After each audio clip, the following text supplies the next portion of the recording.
All right, guys, we are going to talk about Madison and Monroe real quick.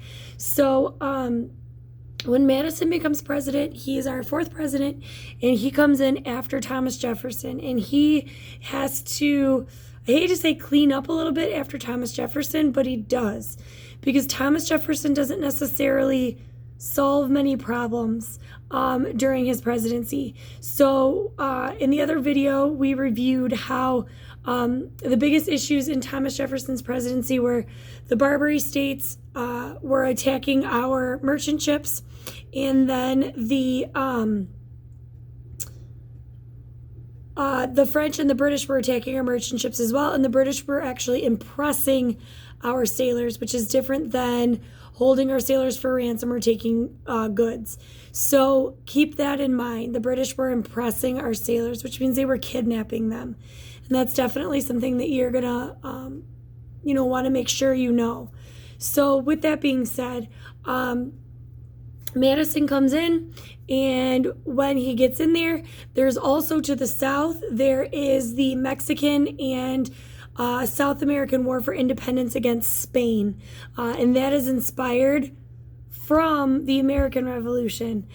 So we aren't necessarily involved in that in any way, but it's definitely on our radar. We're definitely aware it's going on and how it could or could not impact us. So the next part that we moved into with Madison's presidency is the Battle of Tippecanoe Creek. So what ends up happening there is we've talked about how these settlers are moving over the Appalachian Mountains and they're going into the Ohio River Valley. And we've talked about it a ton, how American settlers just felt like they could move into this land that nobody lived on, but we know the Native Americans lived there. We are aware of that. It was their home. It's been their home forever. And you have these American settlers coming in saying, you know what? We want to live here, and you need to go.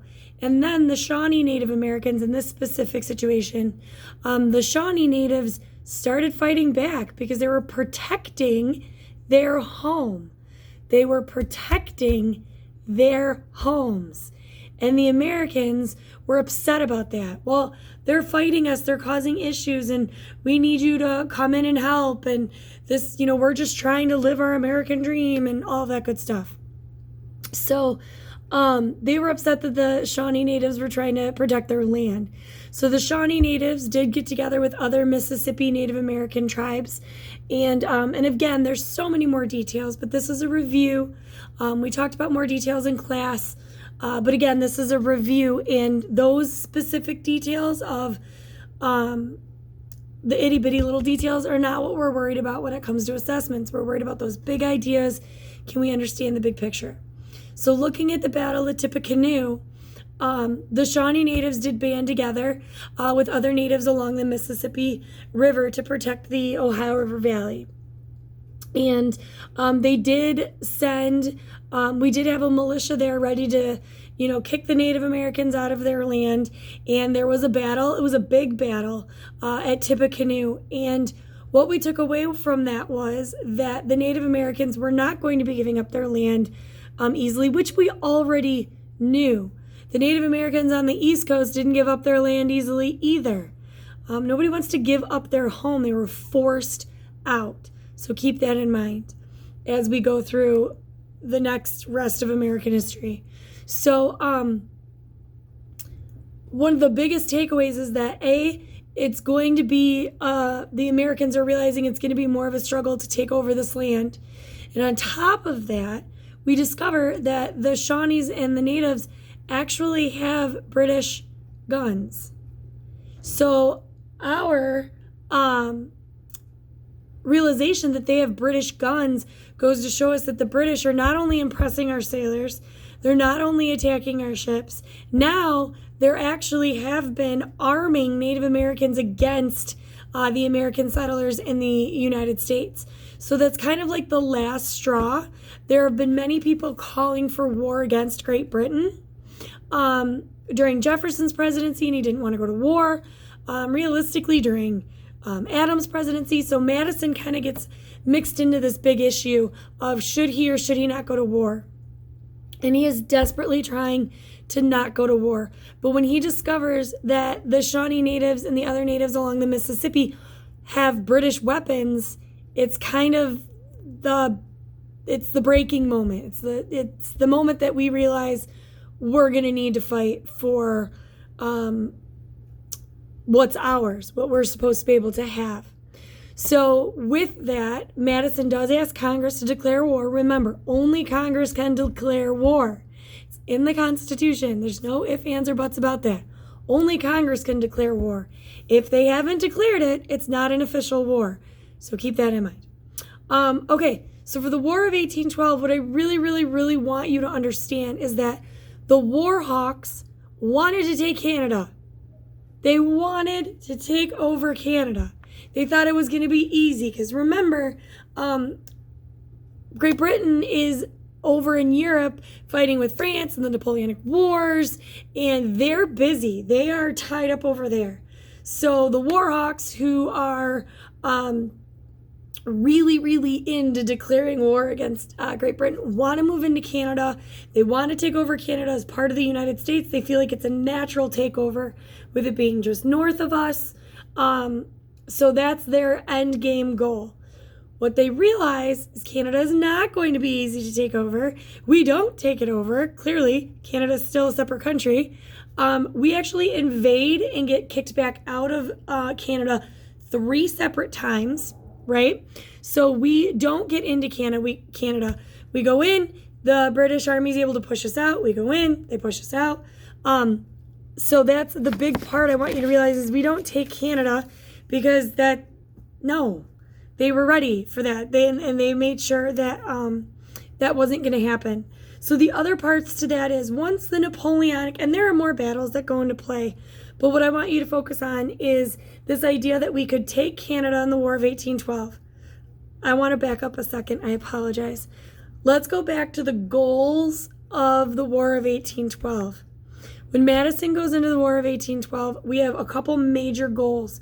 Take Canada and end the impressment of our sailors by the British. Okay? Those are our 2 main goals with the War of 1812. So then going back into the war. As we're fighting back and forth, we have battles in the Great Lakes, into the Michigan Territory.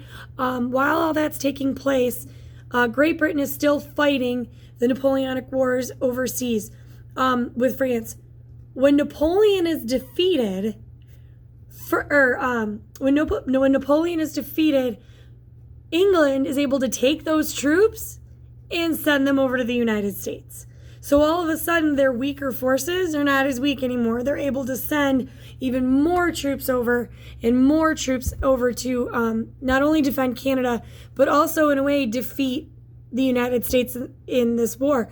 So remember, they've got a grudge, right? Like they have got a bone to pick with us. They're upset still about the American Revolution, and this could definitely be their opportunity to make that stand against the United States. So they're looking forward to taking us out.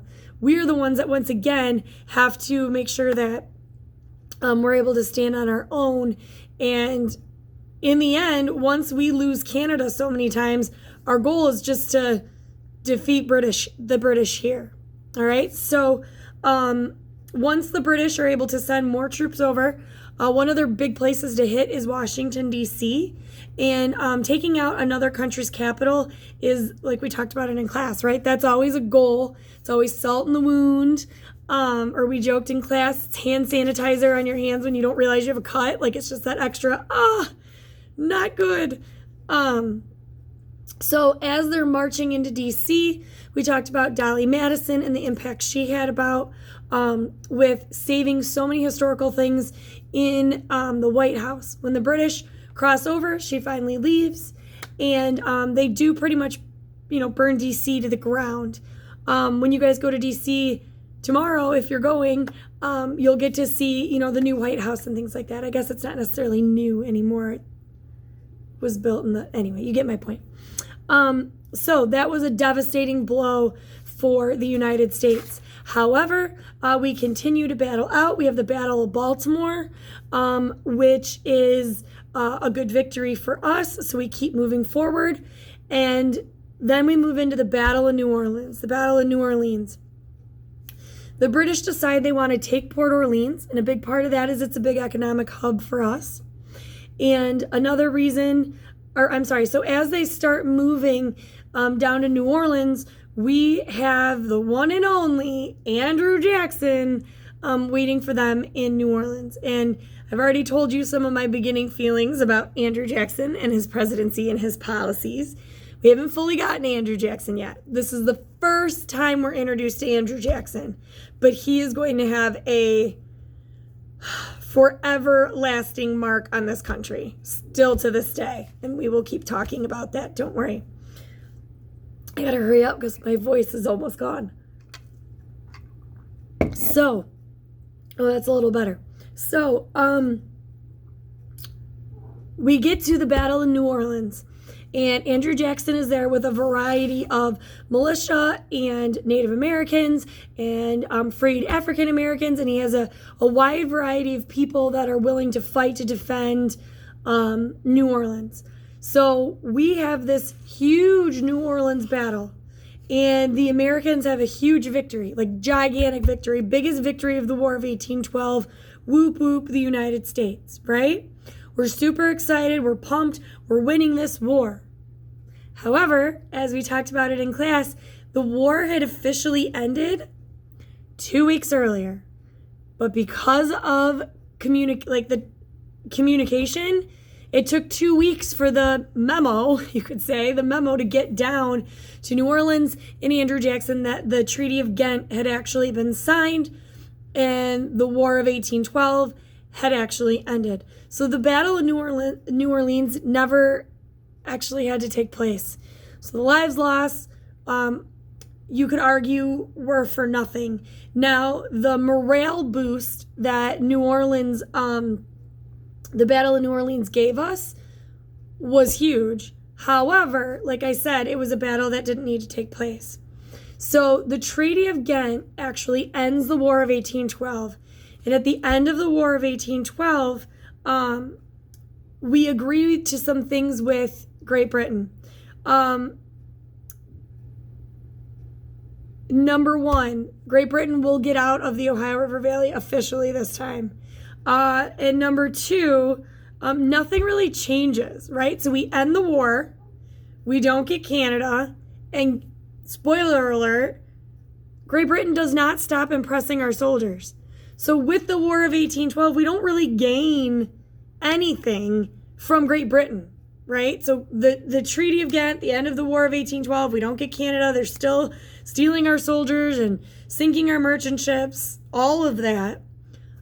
But there are 4 big outcomes of the War of 1812 that I want you to know that you need to know, okay?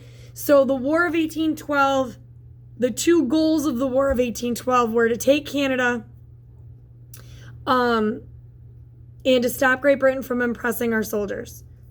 Neither one of those 2 things happened. However, there are 4 positives, not 4 positives. There are 4 outcomes of the War of 1812 that I want you to know. So 1, the impressing of sailors continued. 2, the War of 1812 did weaken the Native American resistance and fight severely in the Northwest Territory. So because the Native Americans were siding with the British, the War of 1812 greatly weakened their numbers in the Northwest Territory. Okay, so that's 2.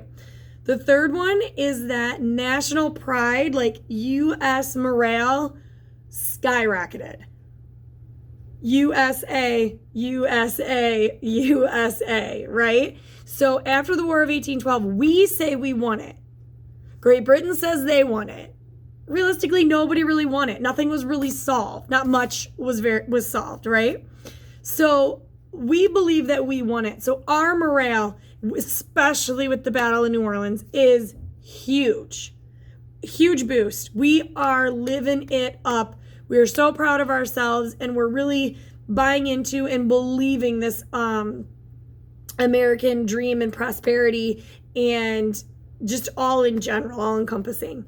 And the fourth most important thing is that the Federalist Party really starts to crumble after this.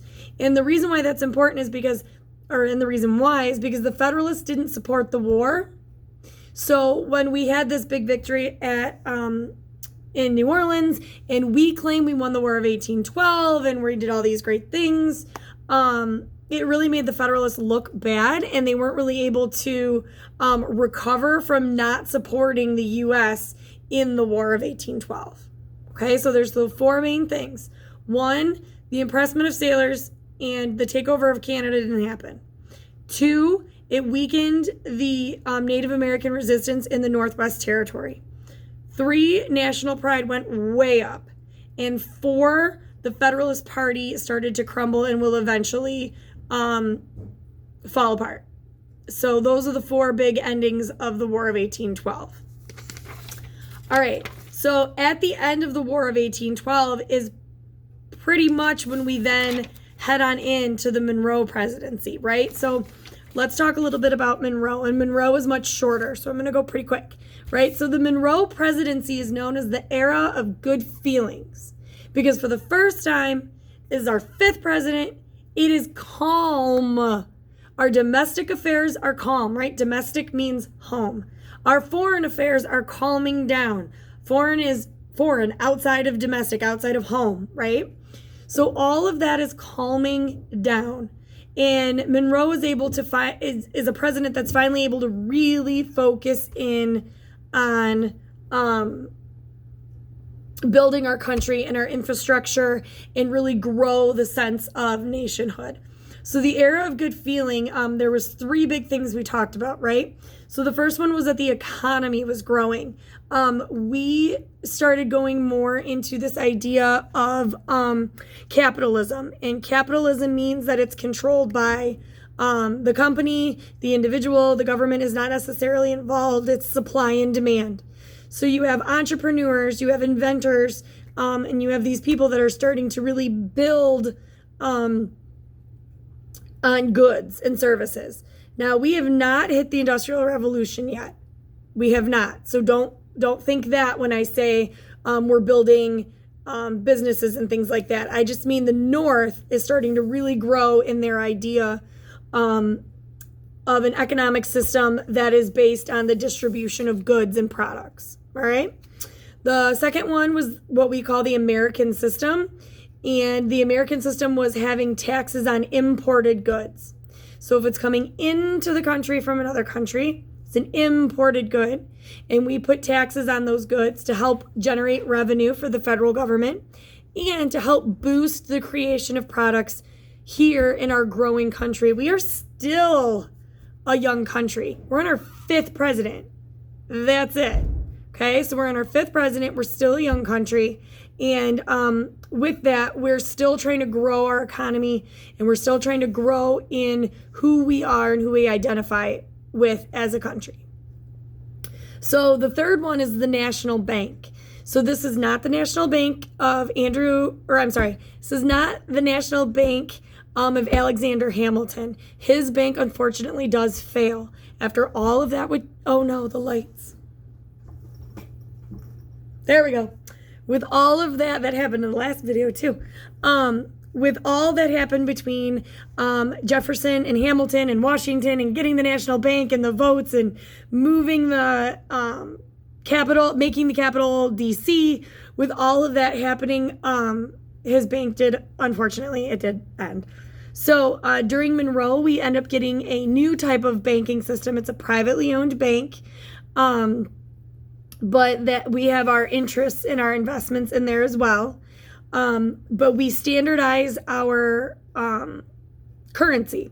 So we come together with one major currency. We start building and giving the opportunity for people to grow their credit and the whole credit system in general. And we talked a lot about that in class today, this idea of credit, where banks will lend you money if you've built trust with them and show that you will pay them back, right? So we have credit cards today. We didn't have credit cards back then. They would get loans to open a shop or to buy a farm or to buy farm equipment. And with that, they would have to pay the bank back. If they didn't pay the bank back, then another bank wasn't going to lend them money. You have to pay your bills. But they needed a way to show that people were paying their bills, I guess you could say, that they were paying their debt back and they were trustworthy enough to continue to lend money. The more money you lend per se, the more you can grow your economy, because people are building businesses and creating the continual cycle of goods, products, supply, demand, cash crops, and things of that sort, right? So those are your three big ones. Your economy is growing with capitalism.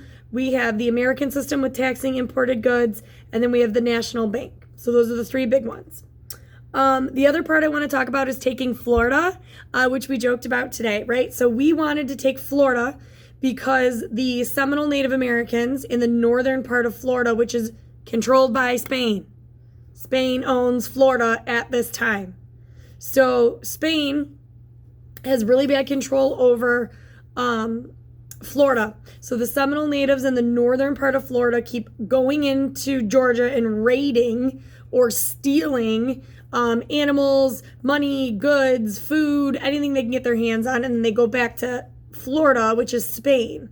So the plantation owners can't follow them in. Also, runaway slaves are running to Florida because it's Spain. So, right, the Americans can't go in there and get them. So they're running to their freedom, and the Seminole natives are welcoming them and making them part of their tribe. And the plantation owners are furious, right? So the plantation owners are furious, and they're complaining to Monroe, you need to do something about this. This isn't okay. They're stealing our stuff. We're losing our crops, blah, blah, blah, blah, blah, plantation owner problems, right? So while this happens, Monroe sends the war general, the war hero, Andrew Jackson, right? So Andrew Jackson led us to a big victory at the Battle of New Orleans. So now he's building his way up in the military ranks, you could say. So Monroe sends Jackson, who's known to be a hothead, sends Jackson in, and he's just supposed to protect the border. Monroe tells him, protect the American border from the Seminole raids. What Andrew Jackson hears is, go on into Florida and kick Spain out. Just go on and take over. And that's what he does. So Andrew Jackson is supposed to protect the border, but instead he eventually ends up going in to Spain, Florida, right? So going into Florida, controlled by Spain, takes over the military, kicks out the governor, tries people for different offenses. Like, he literally goes in and takes over Florida in a matter of weeks. Remember, his job was to just protect the border. He hears invade Florida. Okay? So when this happens, Spain is outraged. How dare you? How dare you go in to our territory without permission? You take over, you kick out our governor, you're having trials. You have no right, you have no authority to be doing any of this. We want Jackson pretty much taken care of. We want him taken out, we want him handled, so on and so forth. And this is where Monroe gets a lot of credit, because Monroe could have said, you're right, I'm so sorry, our bad, we shouldn't have done that, we'll deal with him, we promise, we'll take care of it. But instead, Monroe says, you know what? You haven't been governing it very well. It's becoming a constant issue for us. So here's the deal. You either govern Florida correctly and get it under control, or get out. Govern or get out. And he tells us to Spain. And it's a gamble, right? Because we don't know if Spain's going to be like, all right, you want to fight? Let's go. Let's do this. We're going to go to war over Florida. We can't go to war, you guys. We cannot go to war. We don't have the funds. We don't have the men. We don't have the supplies. We just got out of the War of 1812. Ain't nobody got time for that, right? Like, we do not have time for that. So Monroe's kind of bluffing here. He's like, I'm going to threaten them, kind of, and then hope that they accept our threat. Thank heavens, Spain can't go to war either, right? So Spain has no interest in going to war. They don't have the money, the supplies, the time, the effort. So they don't want to go to war either. So we come up with an agreement, which is the Onus Treaty, the Adams-Onus Treaty, okay? You can call it the Onus Treaty as long as you know it's all, I sometimes call it the Florida Treaty, whatever. Know that they're the same thing. Tomato, tomato. Potato, potato. It's the same potato. So when that all happens, the Onus Treaty has 3 big things, right? 1, Spain gives Florida to the United States. 2, we pay the damages to our own plantation owners for the damages caused by the Seminole tribes coming in. We do not buy Florida. It's through diplomacy. We make a treaty, all right? So 1, we have a treaty. Spain signs over Florida to us. 2, we are going to pay our own plantation owners, like the claims they made against Spain for damages. Okay. 3, this is the big one, and we talked about this in class. We agree to not touch Texas, right? So when we look at the map in our classroom, that huge orange part, which is pretty much all of the Rockies west and into what we now know of as Texas 2, that is all Spain. And we agree we will not touch Texas. It's off limits. We will not touch it. And we agree to that with Spain, right? And then we know with the Mexican and South American War for Independence, they're fighting Spain, right? That's why Spain can't go to war with us. They're tied up down south. So, I lost my train of thought. Sorry. It's time for me to go home. I haven't been home yet, guys. With the War of Independence, we Mexico wins. They kick out Spain. And South America also is able to kick out Spain and Portugal and all the other colonizing European countries. Mexico and South America eventually kick out, right? So during Monroe's presidency, that Spanish territory now becomes Mexico. And this is what we joked with in class, right? Did we make a treaty with Mexico or did we make a treaty with Spain? We made a treaty with Spain. So our claim to not touch Texas is kind of null and void now, right? Like we're going to see how that plays out when we get a little bit further into history, when we start taking Texas, right? Okay. So when the Mexican War for Independence is all done, right?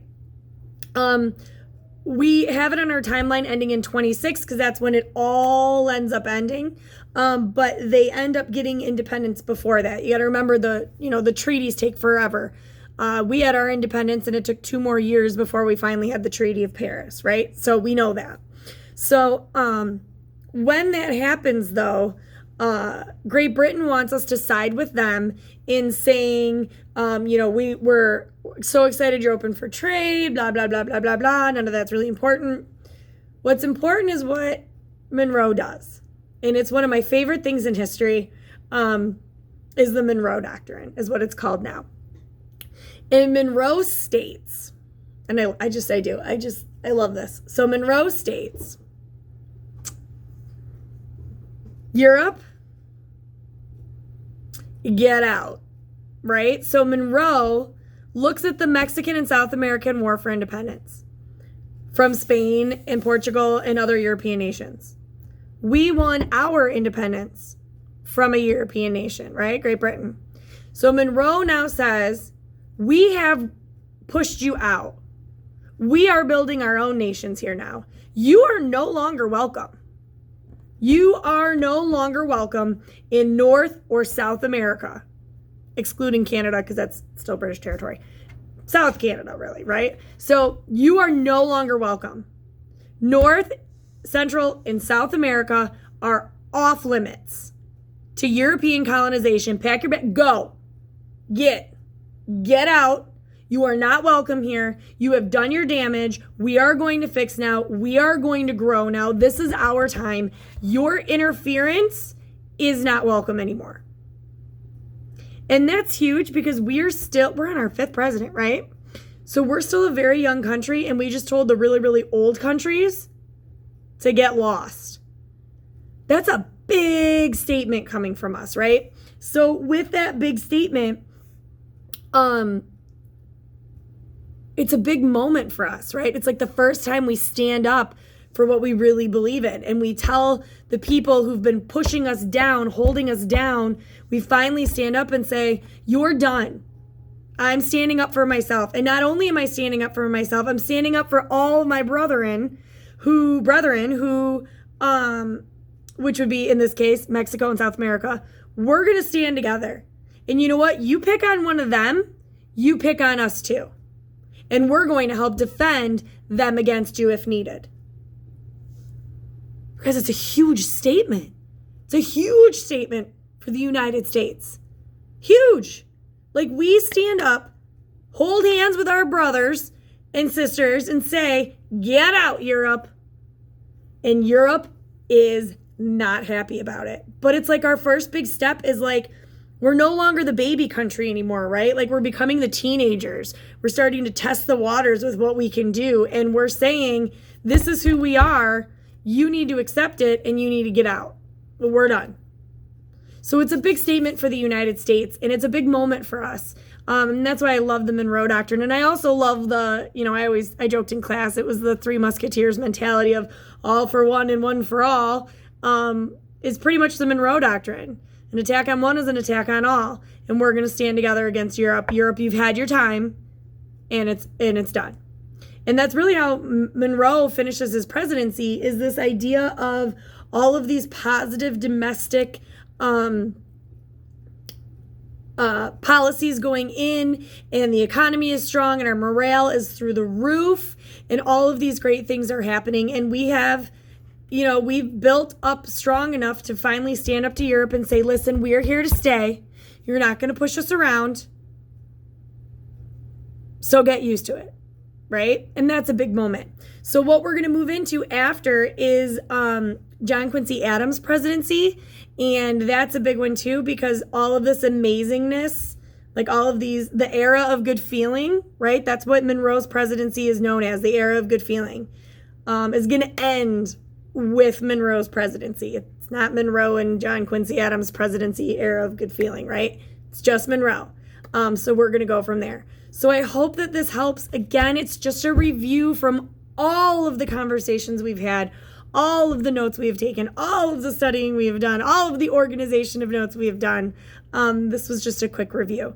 So I hope it helps. And if you guys have any questions, you can try and shoot me an email, but I don't know if I'll be checking them tonight because I have yet to see my kids today, and I really am excited to go home. So that's where we're at. I hope this helps. Remember, study your notes, but the best way to study, I tell you this in class, the best way to study, teach this to your parents. Hold on to your fancy timeline and teach it to your parents. Don't read from your notes. Teach it to your parents or your grandma or your aunt. FaceTime somebody else in class. Teach it to them. Don't just read it from your notes. That's not studying. It's just not studying. You've got to teach it. That's what helps it go from short term to long term. All right? So I will see you guys tomorrow.